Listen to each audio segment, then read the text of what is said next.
Hello everyone, so today I'm going to show you how to change your account location on Roblox. So actually it's pretty simple step by step. What you're gonna do is go to more here.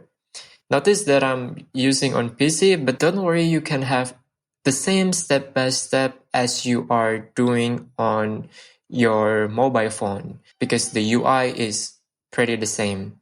So you go to more and then go to the settings. After that, go to your account info. Again, if you're in mobile phone, it's just the same. And in account info, you can scroll down.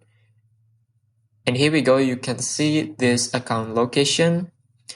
For me, it's in Indonesia. And if you want to change to another country, here you can have a complete list of country. So for example, I want to change to Italy.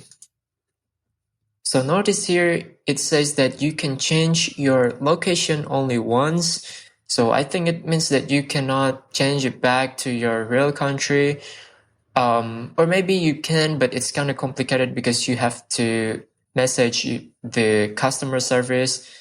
And yeah, so be careful after you change your location, you cannot change it back to your prior location. So in here, I don't want to change my location. So if you want to change, you just select set location and then it will change. That's pretty easy. But here, I don't want to change my location, but you get the point. Okay, so I think that's pretty much for today. Thank you so much for watching. Don't forget to like, comment, and subscribe, and see you in the next video.